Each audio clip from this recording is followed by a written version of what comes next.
Gabe, thank you so much for joining us today on the Athletics of Business podcast. It's awesome to be sitting here looking at you, but it's a little awkward being in different seats, right? Usually you're the one leading the show because I'm going to do my best to honor you and what an amazing job you've done in your career. Eddie Molitor, man, kindred spirits. You used to spend some time up down this way in College Station with Tony Baroni and Porter Moser and trying to get that Aggie basketball team rolling, which you guys did for a little while. For a minute. For a minute. And we've had some great dinners and have had some great on-air opportunities, but it's a thrill and an honor to be following the likes of Hunter Goodwin and Mark French and some of the incredible Aggies that you've had on. And I love that. Yeah, I do a podcast on the business of college sports, and you do a podcast on the sports of business, the athletics of business. That's right. Kind of a flip flop there. We didn't mean to infringe on your trademark, but that's okay. I'll ride your guys' coattails any day of the week. You know that, right? I might not be as smart as I look, but I mean, come on. Yeah, no, it's a lot of fun, and I'm thrilled to be on it. It's going to be an awesome opportunity to chat with you. Yeah, I appreciate it. And, and congratulations to you. In the introduction, I prefaced, obviously, the amazing journey that you're on, that you've been on. I appreciate you and all you've done because you've been able to somehow find the balance in all your years, your 10 years at TexAgs. And before that, just being such a vital member of the Aggie community to balance objectiveness with passion, right? And that's not easy to do. And what you've done, what Billy and the crew have done at TexAgs and where it's at today versus where you guys started. Can you take our listener on that journey? Because by no stretch of imagination did I try to even entertain the idea that I could properly articulate the amazing things that you've done. But Ed, you knew Billy in 1998, whenever 96 actually, but 96. Okay. Before he got in media, and in 98, he gets in media, and RC Slocum tries to run him off of practice, saying, "Who is Billy Liucci? Who's this Italian guy? He's like a runner for an agent." Like RC didn't trust him, and now they're great friends. Right. You know how Billy is. Yeah. I mean, I jump on in 08, 10 years later, when Hunter and Billy joined forces with Tex, and they had the Maroon and White Report, which was a written newsletter. But it was awesome. It was awesome. Billy was typing this newsletter up at the foot of his bed with Seth McKinney sleeping in the bed next to him as roommate. Tell him to shut up, but he's like, "Hey, I got a deadline." And Butch is up in the middle of the night just chiming away at this. You know how he is; he can't see. He's like, he's been blind. He's been blind for 25 years ever since you met him. But can you imagine, like Billy Liucci, and look where he is, this business mogul. Amazing. In Aggie land. Yeah, I know. But not a shock. Not a shock. Getting to know. He's really smart. He is, and getting to know Billy like I did, and having a few conversations with him at the tap. I mean, you knew he was bound for greatness, right? I mean, honestly, and he talk about passion. I mean, he loved it. I mean, just embraced it. No, it was a heck of a run. I was with them for 13 years, 2008. And the cool thing is I'm still consulting. I'm on contract. I've got 5 or 6 pieces of content I'm going to produce every week. This football season's been amazing. But in 2008, I jumped on board from full-time radio. And we were scared we weren't going to get credentials. Like that's 08, so 13 years ago, we're like, "Hey, don't forget about us. We need one seat in the press box, one seat in the press box." And now we probably got, I don't know, 6. But just the way it's grown, and starting the radio show in 2011, doing that for 10 years. We're making movies now, which is a huge part of our whole deal. We are making websites that look like TexAgs, but they're different colors for different markets, and then partnered with people in those markets who are experts. We've got a Georgia side, we've got a USC side, a Cal, Nebraska, Notre Dame. Irish Sports Daily is our side. We built it. So it's amazing. It's been really fun. Like, this. You've talked, how many Fortune 500 CEOs have you had on this podcast, or at least talked to? A lot of these guys, and they'll tell you, the original Fortune 500 companies that only had one stream of revenue, they're not around anymore. How many of those are still in existence unless they mold and develop? Right. That's what you have to do. So TexAgs was all about getting the Aggie to pay about $10 a month to get premium content. That was the revenue stream. Right. When I jumped on board, TexAgs advertising sales was $14,000 for the year. Well, now it might be $1 million. So you got to do advertising. You got to be everything in today's media.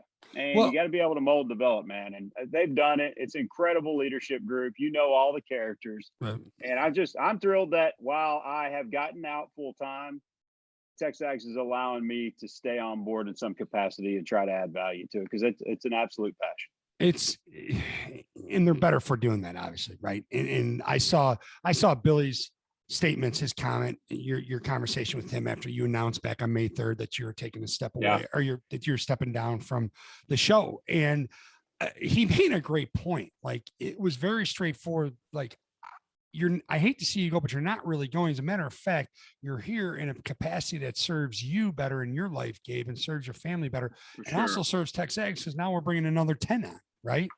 And by the way, I would argue, I would argue with Billy that you're a 10 plus. You're not a 10. Okay. So, but well, you're bringing up a great point right there, Ed, because Billy's got a little Chicago, got a little Capone, right? I mean, you know, Luch. And I think he's big into, and that's a compliment. He's big into growing the entourage, right? Growing the team. So if he's Ross Bjork or Jimbo, he might think of this as like a recruiter. Well, I don't want to lose Gabe and then add David Nuno, and that's losing a guy and adding a really good guy. But in Billy's mind, it's like, if we can figure out how to not lose Gabe, keep him, and we still have Olin, and we have Logan and Bronny, so on and so forth, the crew that has established itself in our community of Aggies and throughout the SEC. And then you go add Nuno for the fourth biggest city in the country. Right. ABC, the sucker had Bob Allen's old job. I mean, a legendary old Houston broadcast. Now Nuno's in that chair. Right. So if I can go pull Nuno from the fourth biggest city in the country, have him host the show and take on our sort of reporting initiatives moving forward and be our voice, and then keep Gabe on, we grow the entourage. And I got to tell you, man, I mean, Billy's got a persona as like big brother with me. And it's just the way it's always been. So it's been very natural. That's not shtick.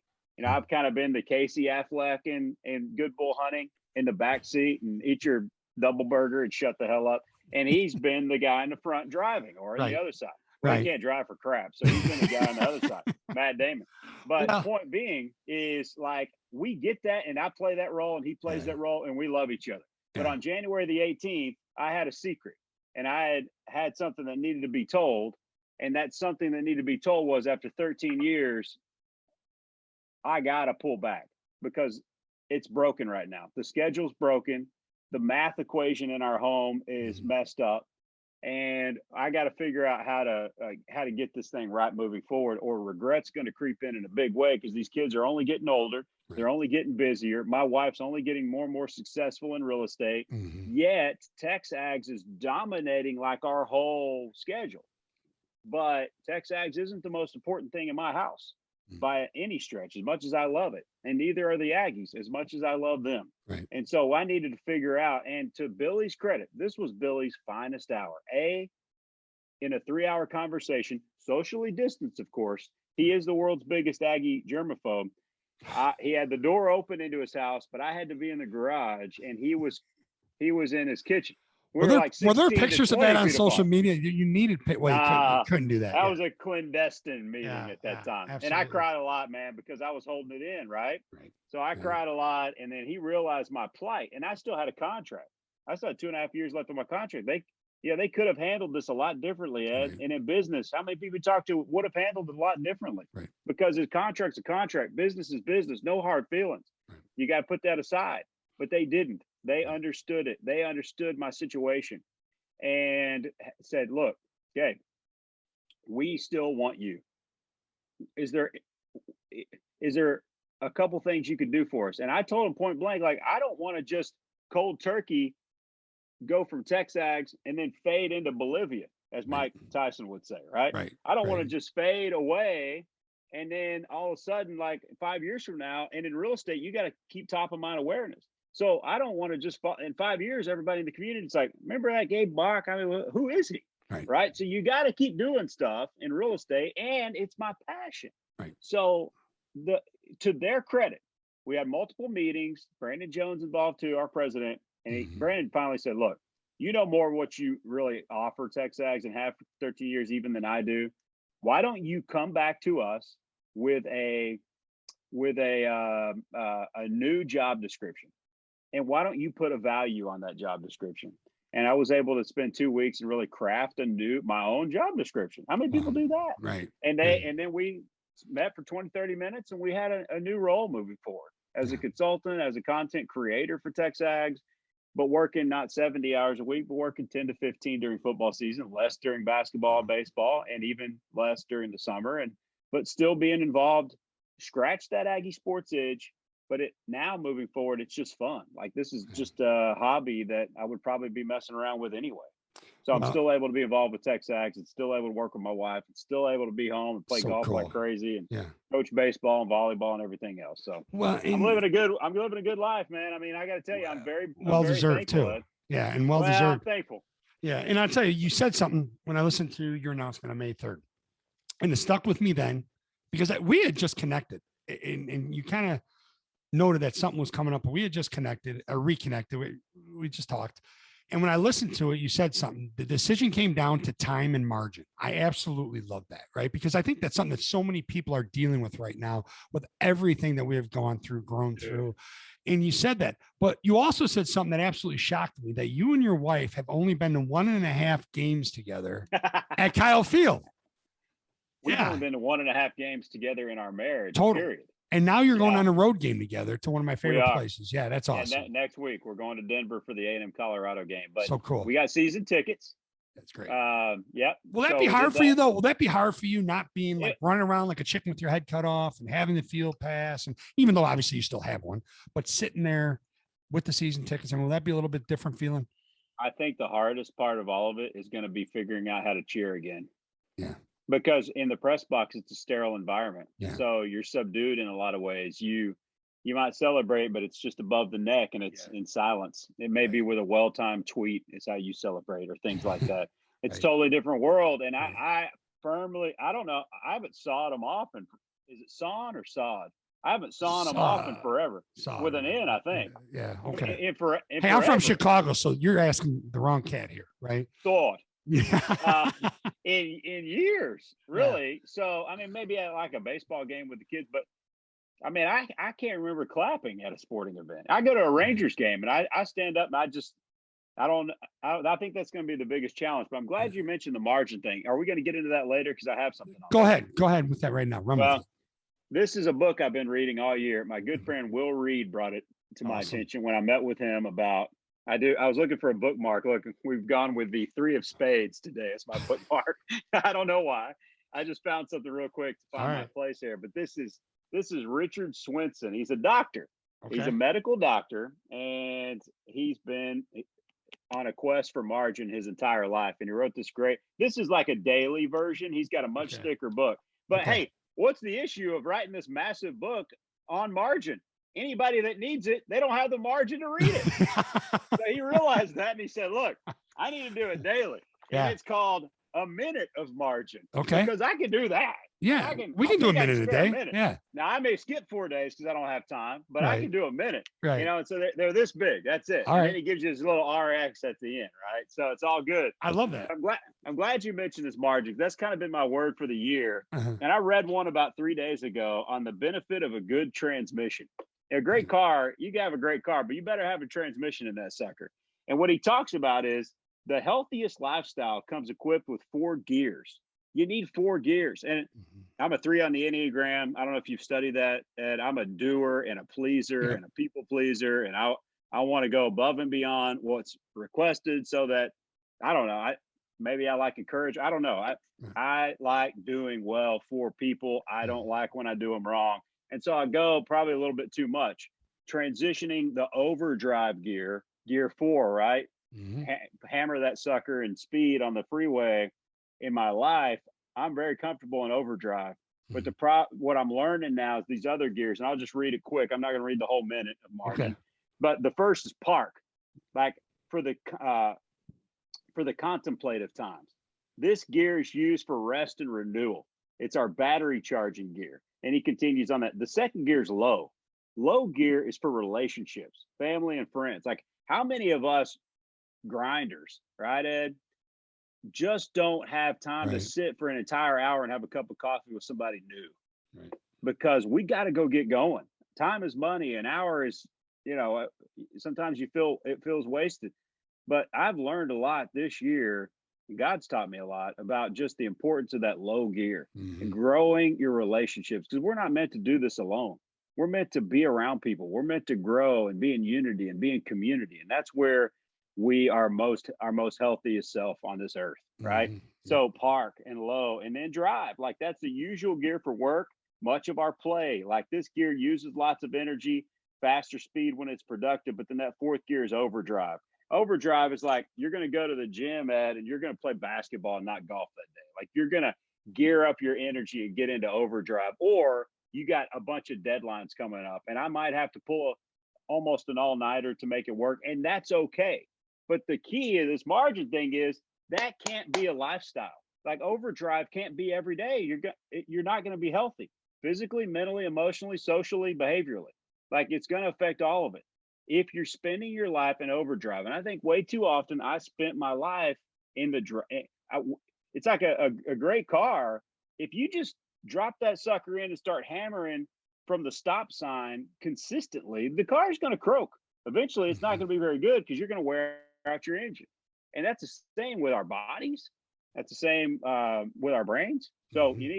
you need health, emotional health, mental, spiritual, all that. And so to get into those four gears is significant, man. It's significant. Margin is the word that really sort of led me to the finish line in making this decision where I was still trying to battle it as the calendar turned to 2021. Well, maybe I just do the show.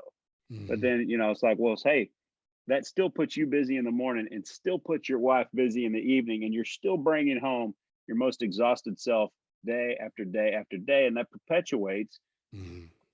a tainted relationship over time or a strained relationship. So, with your kids and with your spouse, your most important ministry, your most important relationships. So, Right.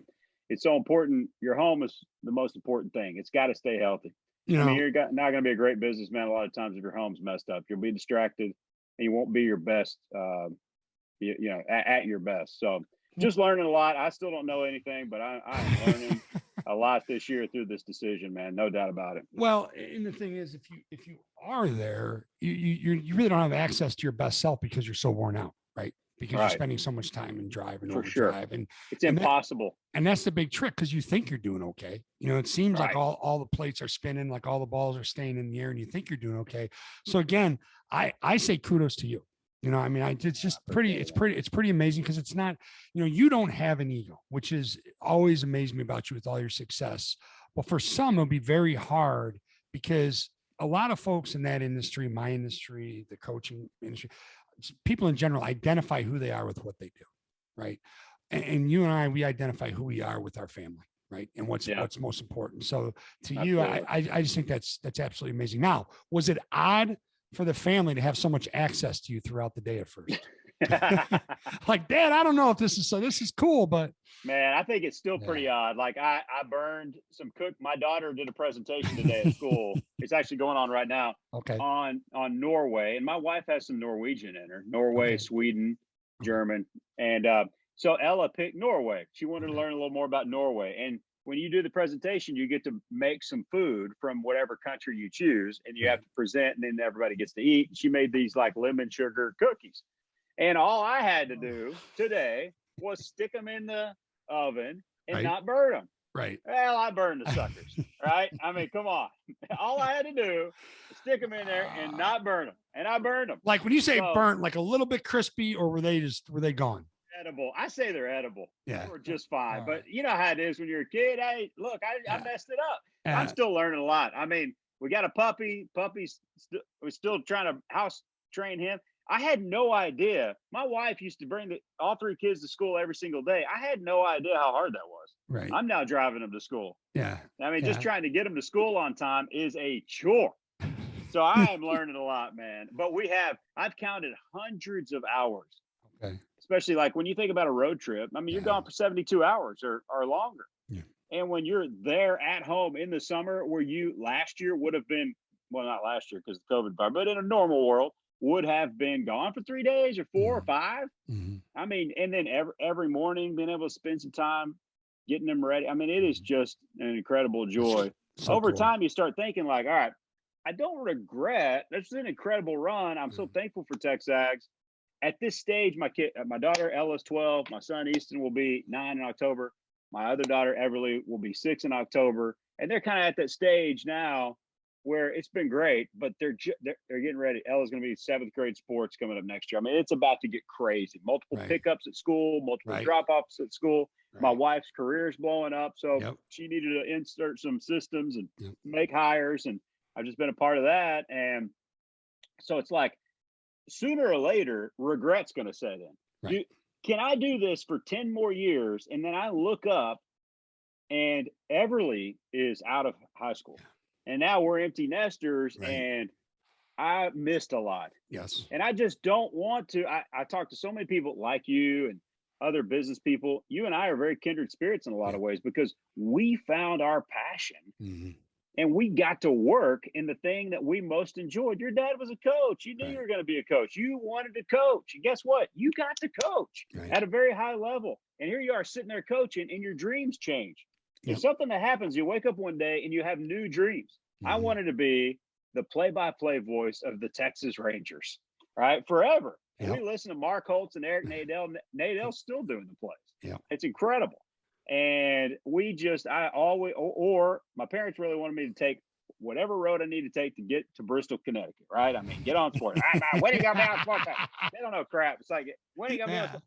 But because Bristol's such a hot spot too. Oh yeah.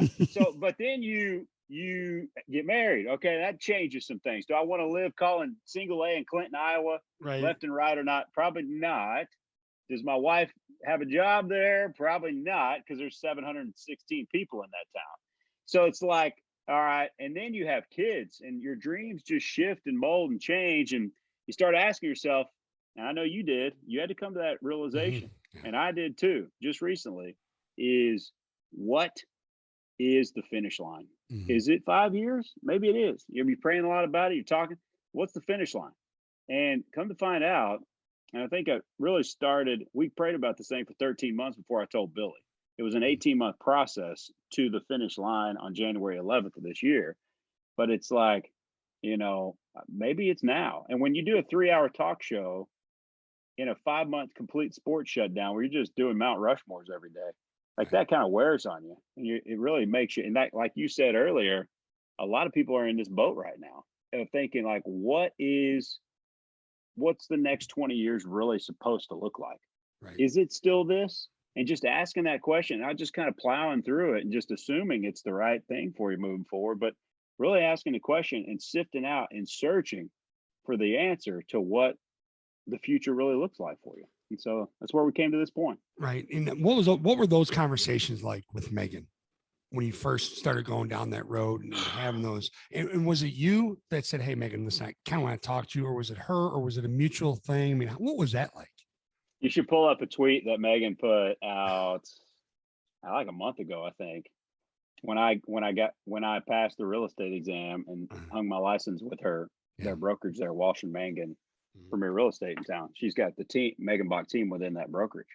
But she put out an interesting tweet or Instagram post. It's like, have you ever been presented with an opportunity and your answer was hell no?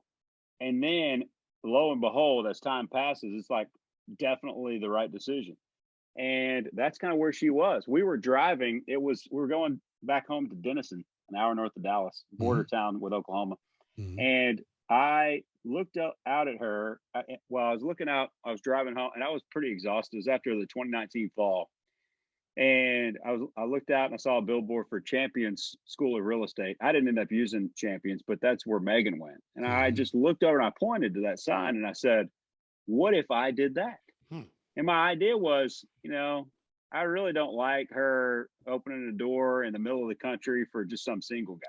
Sure. But I legally can't do that without a license. So my original impetus was just, I'll just be able to kind of help her out when she's in an awkward situation or she's just exhausted. And I'll just be able to open doors and get a real estate license. But I started thinking more and more, and that's when it started of just, what if you're growing like crazy? And in the COVID world, she just blew up. So it was a situation where it became a legitimate option. And a lot of people might get in a situation where even if they feel like maybe their time in a certain spot, as great as it might be, like my full-time experience with TexAgs was, that the time might be coming to an end, but they don't have an option because maybe they're the only breadwinner, or there's just so much nervousness about just up and quitting and then figuring out what's next. But Megan, thank God, with her success, gave me an option to look around at the and explore the opportunity of joining forces with her. And so her original answer was hell no. It was because mostly she didn't know a Gabe Bock without Aggie sports, and she didn't want, and she knows how passionate I am about it, right, and how much joy I get from doing the show. And she didn't want to be a cause or a root cause of pulling me away from that. And then all of a sudden, you know, guilt sets in, and I feel like I made the wrong decision. And she certainly didn't want me to, you know, throw her under the bus or anything like that. So we needed to really like sift this out, and it took a long time. And I drove that bus. She did not drive that bus. I drove it. I really do believe this could be a great opportunity for us. And so far it's been great. Now I'm learning a lot. Like, how do you communicate where you know where your bread's buttered and you work for her? Right? Like we're not going to have our two faces on a billboard together holding kittens. Like we're not going to have double signs. Well, you better not be holding kittens. I might stop talking to you. Like my role is really operations, figuring out, okay, we need to hire a young whippersnapper that can give us their nights and weekends, and we'll give them leads and we'll give them training. And for a year, maybe when they're ready, they go out on their own. But now they need to be on our team because they need to learn the business. But we need their time and their energy and their effort. So I'm in operations and social media, and then helping buyers. Like, we got to make sure every time we go to the golf course with Easton, he wants to start on the putting green and he wants to end on the putting green. And I think he's got a built-in innate understanding, or he's learned it from somebody, that that's where the money is. The money's on the green. You got to be good around the green, and you got to be good on the green. As long as you might be off the tee, you got to be good there because that's where the cash is. As an operations person, I got to think Megan's got to be focused on the green. She's got to be focused around the green and figuring out what she can use, where she puts her time, because you only have so much of it. So she's got to be focused on doing meetings and writing contracts. And then I've got to now, in my role, say, look, what do we need to do to get this, that, and this off her plate? I'll take some of it. We'll hire two people to take other parts of it, so that she can then be focused on the primary parts of the company. You've had to do that. You've had to put in systems. You've talked to hundreds of people that have had to put in systems as they continue to grow, or you're going to wear yourself out. You're going to be in overdrive too much. Well, so that's my role now, is to find her a way to be in park, low, drive, and overdrive when needed. And how much fun will that be to do together? And I'll tell you what, I would want to be on your guys' team. I mean, going back to what you said, like, she wasn't the one who drove the idea, like you drove that bus. And the reason she didn't drive it really was because her love and respect for you, right? I mean, it speaks volumes to your relationship. And she knows how much A&M athletics means to you. Now, with that being said, okay, I have someone joining the podcast here that I not tell you about, because you have done something absolutely amazing for someone in College Station. Okay. So without further ado, I'm going to have Mike Caruso jump on here. Okay. Yes. So I want to talk about your incredible work with getting Alex Caruso Court named at, in College Station at Castlegate Community. Mike, Coach Caruso, welcome. How are we doing, my friend? You know what? You're still muted there, and I know it's hard to keep you down there. So if you can unmute yourself so we can hear you, that would be awesome. There you are, Mike. How we doing? I'm doing great, except for my eyes. Gabe had no idea you were coming on, nor does he know that you were at the eye doctor and your eyes are completely dilated. Gabe, I thought it'd be great to have Mike on to talk about the work you did for Alex Caruso Court. And I'm gonna get out of your two guys' way. I want y'all to talk about it. And I'm just gonna see, a little Texas came out of me there. I said y'all. How about that? Y'all. It's a great word. Almost as good as all y'all. Yeah, that's even better. And now you're asking a lot from the Chicago guy. Do they say y'all in Omaha, Mike? Not a lot. No. Certainly not in Oakland. I guarantee you that. Not much on the West Coast either. They can really tell where you're from when you throw that at them. No You know, doubt. Gabe, before we get too deep into it, I just want to thank you and Colin and John Thornton, Debbie Schaefer, all the Parks Department people for, for that recognition. I mean, it's obviously, I'm a little prejudiced. I think it was well deserved, but it's also, I think it's a great tribute for what Alex has earned and a great recognition for him. Man, Mike, it's good to hear you. And I tell you what, I don't feel like I deserve a lot of recognition here, but Alex definitely does. And it's just kind of a no-brainer. Is Ed, the root of this was Alex, great guy. We've known him forever, back to his high school days, back to his ball boy days. So when we ask him to come on, busy as he is, he'll do it. And we try to respect that. But he'll come on the show. And he did an off season, I believe it was prior to signing the two-way deal, or maybe right after he did with the Lakers, I think. I think it was right interview. After. Yeah, he made some waves there with OKC in the G League, and then he had just signed the two-way contract with the Lakers. So he wasn't Alex Caruso on a mural, the toast of La La Land at that time. Right. But he was the toast of Aggie Land. Right. And so when we met, we kind of got into the genesis a little bit, and I just brought a comment. He talked about Caruso, or he talked about the Castlegate Court, and it's how far away from your house, Mike? 3 or 4 houses? Yeah, we were 3 houses from the corner. That's 3 houses from the corner, Ed. And so, of course, a basketball junkie he wants to mold his game, and there was all these adults out there playing ball. Mike could tell you more. And I was talked about that. I didn't know who any of them were. Come to find out, one of them is a good buddy of mine, Jason Bullard. Pitched at A&M and around 90. And good really good athlete. And Alex would just kind of dribble on the side. And finally, they invited him to play, and they saw him get better and better and better. And really, he honed his skills at Castlegate Court. And you know how it is when you're kind of free-flowing like we are right now. You might say some crazy stuff. And I just said, look, I don't know anybody in the city, but they ought to name that court after you. And that kind of spawned something in my head. It's like, hey, why don't we try to get this done? And I thought it'd be like a couple phone calls. Mike, honestly, I didn't think it'd be 2.5 years. Yeah. We still hadn't celebrated the sucker. I mean, we can't get to the celebration. Yeah. But I mean, he was this skinny little mop-headed, high school boy and even younger. And I mean, I don't know if you've ever been on that outdoor courts where they have those double wire rims. It's like, if you can make a shot out there, you can make it anywhere. But yeah, Jason Bullard takes credit for the reason Alex is, signing NBA contracts. It's like he taught him everything Alex knows. Yeah. He needs 10% of that $37 million, and go. he's in Ed's hometown. I now, love it, so and we gotta, he plays like a Chicago guy. He carries himself like a Chicago guy. We're excited. He looks like he could have graduated from Palatine. Yeah, he does. He could have played for the old coach at Palatine too. He would have welcomed him with open arms. And he would have loved to have had somebody like Alex playing for him. Absolutely, he would have fit right in. Yeah. Mike, in what ways was, when Alex was growing up, in what ways did you feel like his game resembled yours, and in what ways was it very, very different?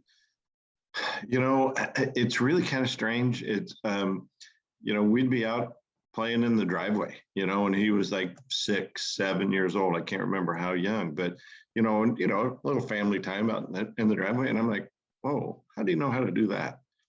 He really, I think there's something to that, the instincts and he just picked up a number of nuances that, it's hard to teach somebody like that.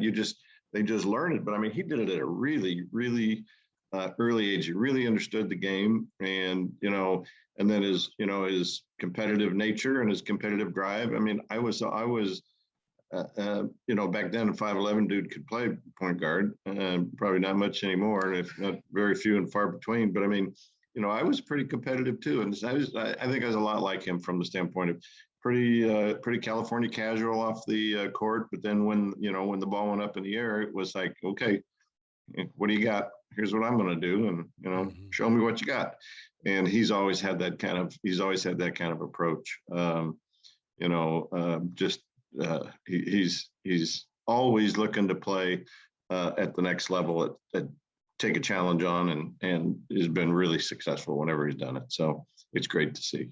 Mike, And in every level, it's happened. It's just his growth from junior high and then through high school, when he started and when he finished. The same thing at A&M, when he started and when he finished, high school 3-1 wins, district champs, and college, SEC champs, Sweet 16. So the good part about pro basketball is you don't graduate. Exactly So right. I'm looking for that. I'm looking for that growth to continue in the Windy City there, Ed. Well, it will. And what he did in LA was absolutely amazing. And I was going to get back to, like, when he was at A&M, I think people for a while, they're like, how much more can Alex do? I mean, how much harder can he play? How many more rebounds can he actually get, offense rebounds? I mean, how many more assists can he throw? And he just kept getting better and better. It was almost like there was no ceiling. And just when you thought there was a ceiling, he'd push it a little bit even higher. And you saw that with the Lakers. Now, I'm curious about this, Mike, and by nature, I'm not a fan of the way LeBron James plays. Okay. I love what he does off the court in the community. I think it's amazing with the school. I do. Yep. And it's not easy being LeBron James teammates, a teammate of LeBron James. But LeBron absolutely loves Alex, loved playing with him. As a matter of fact, he said he's his favorite teammate he's ever had. How did that, was that just Alex being Alex? I mean, I think that was one of the coolest lessons. It didn't seem to me like Alex ever got out of himself. He just kept being him and doing him. And that's what LeBron loved about him. And they played off of each other so well. Yeah. I mean, and I think they both have, again, that instinct or that knack. And what I kind of related to for Alex is, like, he's about 2 seconds ahead of everybody else on the court. He knows that, okay, LeBron's running next to this guy. I'm going to go away, and LeBron's going to be open, and I'm going to get the ball. And LeBron's the same kind of player from that standpoint. I think they both have great instincts from the standpoint of, knowledge of how people should play, and how, besides, NBA is so much one-on-one. It's kind of, I don't want to say boring at times, but it's difficult sometimes, but there's an awful lot to that anticipation, making the right cut, making the right screen roll, and finding people that are open, knowing that they're going to be open. And I think LeBron and Alex played very similarly in that regard, and complement each other tremendously. I mean, they're 1-2. There's so many analytics that are in the professional sports, basketball included. And, the numbers that Alex and LeBron had when they were both on the court were just like crazy good. Yeah. Yeah. Well, Mike, Ed too, and Michael backed this up, I think, is Billy brought in the right people that really had it above the neck on that championship team. And Admon Gilder had it early as a freshman, and Tyler Davis had it early as a freshman, and Jalen Jones, House and Jones. And how many balls we see just bounce off people's chest or head or hands because they didn't know Alex could do that, or they didn't expect it to come. And it was technically a turnover on Alex, but it was a guy making an incredible play. But then when Billy did, BK Kennedy brought in the right pieces around Alex, and that was something special there in 2016. Yeah, that was a great team, a great mix of people with a lot of experience and knowledge, and then a great mix of some young bucks that were really physically talented. And I think that they grew. The young guys grew as a group and were better contributors at the end of the year. And I think a lot of that's because of the senior leadership that was there. Absolutely. Mike, one of the questions I want to ask you, because I've been wondering this ever since I was watching the finals in the bubble. As a dad, Gabe and I are just talking about how much we embrace being a parent and what an honor it is and how awesome it is. What was going through your mind as a father? Growing up a coach's son, there's something special about that bond around the game, right? Growing up in the gyms and on the playgrounds and just the conversations in the cars. I feel myself getting goosebumps right now. What was going through your mind when all of that was taking place in the finals? So, Jackie and I were there for 7 weeks in the bubble. So, we lived with the teams. We all were in the same perimeter. We'd pass players and coaches and go eat. There's only 3 places you could eat if you wasn't, in your room. And so we'd go see guys that were right there, but we saw every game. We saw every single game. And that was an absolute treat for me, as a parent, but then also as an ex-coach. And, to be honest with you, I kind of stayed in character. I watched the game and I realized it was a championship game and Alex started, and I was thinking, well, that's pretty cool. Let's see how this works out. And then, we're up like 16 or 18, but I learned after watching many, many NBA games, 20-point lead doesn't mean anything, stick around till the last 5 minutes. And then, we kept it and increased it. And I said to Jackie, I said, we're going to win this. There's no question. We're going to win this because, it was a long grind. It was a hard grind, but we had more in the tank than Miami did, at that point. And I felt really confident. And then, the joy part took over. And then, the last couple of minutes, we were just like jumping up and down in the stands, and hugging each other. They're already handing out, championship T-shirts and hats. And I was like, come on, guys, maybe we should just wait a little bit. I'm like, nah, give it to us. We're going to do it. Yeah. And then to be able to get on the court, and celebrate with the team, with Alex, was just like so cool. Yeah. Really cool. Well, and I've got it. We talk about being proud as a father. I have to shift gears because I want this to be a conversation with Gabe about what that court means to you, Mike, and to be able to drive by it, to be able to see it, knowing that it's going to be named Alex Caruso Court, and how cool is that? Because you know what that court meant to your son, to your family, but also to the community. Yeah, I'm sorry. Was that question directed to me? No, it's for you. No, it is for you. Okay. Yes, it is for you. Yeah. No, I mean, again, and it's like we said earlier, it's like, you see him put in the work, you see him dedicated to the game, and it just has a passion for it. I mean, he loves the game and loves to compete. And so for something like this, that's, it's going to be there forever. I mean, it isn't like, okay, you want a banner and, or a trophy and it's going to go on a shelf somewhere. It's like, this is going to be there, and they're going to have a recognition, dedication, like a little plaque thing, right, Gabe? That's, you can kind of get the whole story about, who's this Alex Caruso guy? Because, some people won't know. They're down there playing, and hopefully it's going to inspire somebody, hey, this guy could do it right here in this neighborhood. Maybe I can. Absolutely. When I coach baseball, we play on the same field that Asa Lacy grew up pitching on, right? He was the number 4 pick in the draft. He signed a $6 million contract, the highest drafted Aggie ever. And I tell the boys, like, you can be Asa. Asa came from this same field. He pitched on this exact mound. Same can be said for those kids that are out there playing on now they're not going to be double rimmed anymore. We're upgrading. Yeah. Oh, I kind of drove by, Gabe, this little while. Looks good. Oh my God, yeah. Now, so I saw the resurface, and I saw the new backboards, and it's very smart. And by them, when they resurfaced it, they didn't put any rims on yet. They so that people wouldn't get out there and But I haven't been there. I went on a golfing trip actually with Alex last week, so haven't been there in some while. Yeah, so all 79 at Pebble Beach. He and that was with a double bogey on 17. He played great. But what a great experience! Great, again, more memories that you can't get enough of them. Yeah. But that's going to be fun, and it's been 2 years in the making, Ed, because you had to pass muster because College Station doesn't like to name things.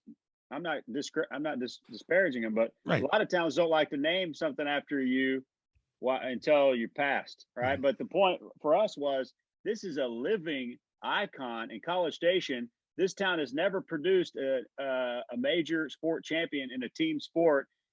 An Aggie has not played in an NBA Finals game since 1958. Walter Buddy Davis. This guy's unbelievable. Like, he's a College Station kid through and through, born, raised.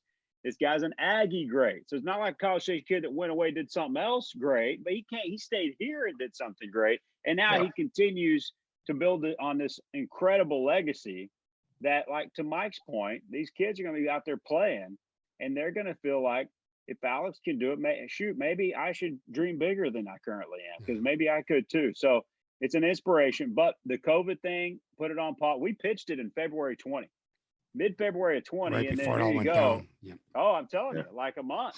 And then it shut everything down. There was no talks at all. And then we kind of just kept it going, try to keep that momentum going. And we need to mention Jay Sokol as well, Mike, because he was a big part of it too.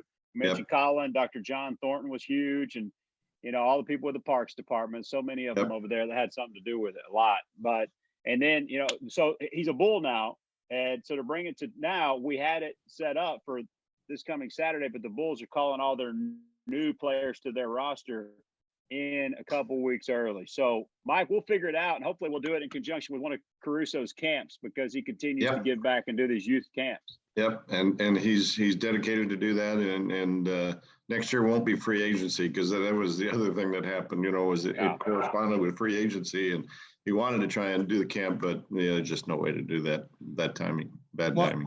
Well, let's get him a second championship with the Bulls. Can we like it?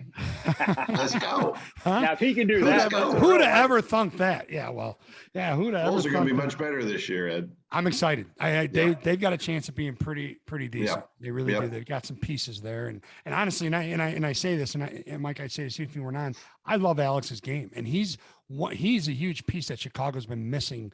The way he plays, the way he carries himself. There's no BS about him. He doesn't need all the glory. Just go out and do it.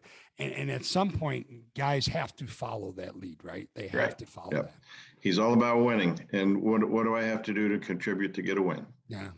Well, that's awesome. And Mike, stay with us here, because we got a few minutes left here, and I want to wrap up, because Gabe, just wrap up with where folks can find out more about Megan, about her team, about what you folks are doing in College Station, and what all your social media handles are, and where people can follow you.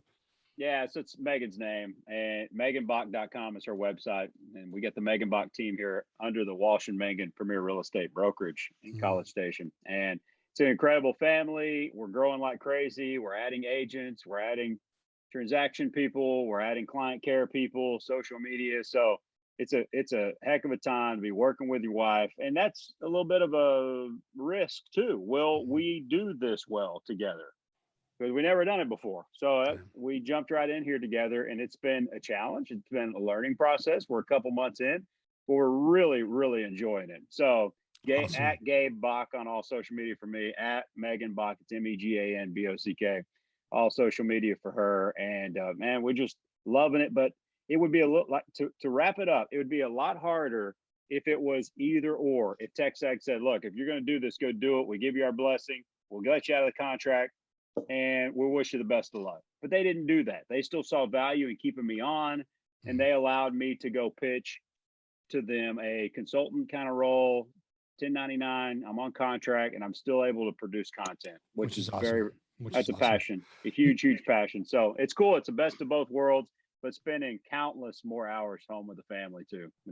And Gabe, forgive me, and Mike, I'm glad I asked you to stay on, because there is one more thing in terms of wrapping it up. You have an incredible podcast on right now. Can you talk about that a little bit? Follow the Money, about what the whole, who your partners are in that, your co-host.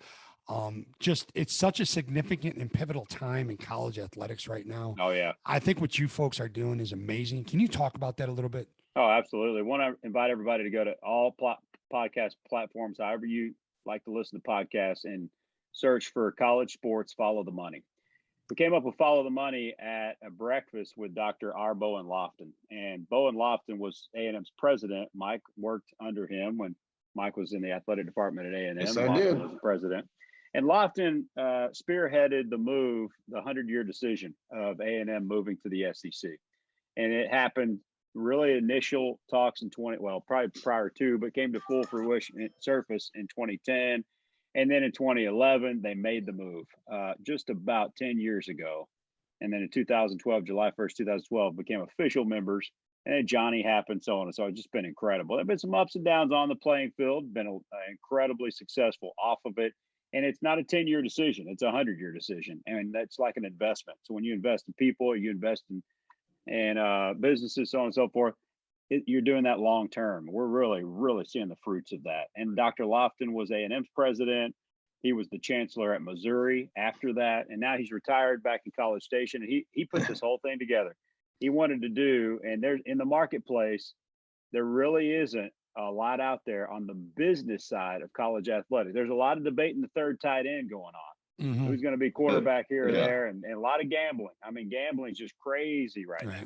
but there's not on like, what does all this NIL stuff look like? What is future conference realignment? People will do stories on that or maybe episodes on it, but our whole show, we'll bring a quarterback on and not talk to him at all about out routes or whatever. I mean, we're talking comebacks, deep flies. Like, we're talking about just your, perspective on the ever-changing environment of college athletics. It's just been really fun. John Heike is also a host on that. John was a vice president with Fox Sports. He ran the Southwest product up there in Dallas, the DFW area, for a long time. He had been with ESPN prior to that. Incredible mind for just the television's impact on all that we're seeing is huge. And John television drives the train. It does. Drives the train. And you know why? You follow the money. Yeah, that's right. And it was John that came up with that name during a meeting. It just hit him. Follow That's the awesome. money. And that's awesome. It's been fun to be a part of. I hope everybody checks it out. Absolutely. Mike, I know you got to jump off. Thanks so much for joining us, Mike. I'll let you and Gabe say goodbye. Oh, well, thank you. And Gabe, as I said before, thanks to everybody that had a part in Alex Caruso Court. It's really going to be something very special for our family. I'll never forget watching Alex play. He's a great kid. He's a great young man. He's a friend. And it's been an incredible labor of love. Can't wait for it to finally come to full fruition. Next off season, I've got my MC notes all ready to go. We can do this thing this afternoon. I'm ready. We can do it whenever you're ready. It was done. Yeah. So I'm just going to hold on to those. We got them saved in Google Drive or whatever. All right, man. You tell me when I can dust them off and we'll celebrate Alex. We'll work on that. Okay. Thanks, Ed. Thanks, Mike. With you. Great talking to you. All right, Gabe. That was awesome. I was fired up. I was excited to have him on, and I appreciate you. And we're gonna have for the listeners, we're gonna have everything. We'll have the meganbachsteam.com. We'll have all those links. We'll have everything in the show notes. Okay, we'll put it out there on social media. Everything we talked about. We'll have the podcast on the show notes. I really appreciate you taking the time. I appreciate you sharing as much as you did and really giving us a peek behind the curtain of what you've done and what you continue to do. And I wish you all the best because it's pretty cool. I mean, it's a pretty cool part of your journey. And, I didn't mention it when Mike was on, but that's what's really awesome about having the court named after Alex now, because it's while things are still happening in his career and kids can connect with him. Right. Yeah, it's not, absolutely. It's not someone 50 years after the fact of him being a player. It's like, blah, blah, blah, blah. Like, it's real now. Now they can root for him. Right now they can connect with him when he comes back. So I think it is so awesome what you've done. It was a no-brainer for most people. And I think it got voted almost unanimously, but that was the issue. And the crux of our argument to the people who did not want to do this is I'm sure the library is named after a guy. I've never met him. I'm sure he's a great guy. A lot of people, we go to a park and it's named after some guy I've never met because he was long past before I even moved to College Station. I'm sure he's a great guy, but people know Alex. Right. And you want to be able to have a living, lasting impact and legacy on people. Right. That's our kind of big goal here, right? Yep. And Alex is going to have an opportunity to do that in Aggie land, with or without this court. I just think it was a no-brainer. They realized it was a no-brainer. We got the mayoral and city council stamp of approval. It is Caruso Court now. Yep. We're just waiting to honor him for the right time. But the Castlegate Court is now, by all intents and purposes, Alex Caruso Court, and I'm really excited about that. But thank you for the opportunity to talk with Mike. That was a total surprise. I had no idea that was coming. And just the opportunity to do this, because we almost did it right after I left TexAgs, but at that time, things were just spinning so much. My head still, I'm glad we were able to do it like this because my communication on air was all happening in real time, like announcing I was going to leave and then leaving. That was very emotional, right? So to be able to then pull back a little bit of where we are now, and really, this is my first opportunity to truly unpack this thing. It's awesome. Unscripted, just unpack it.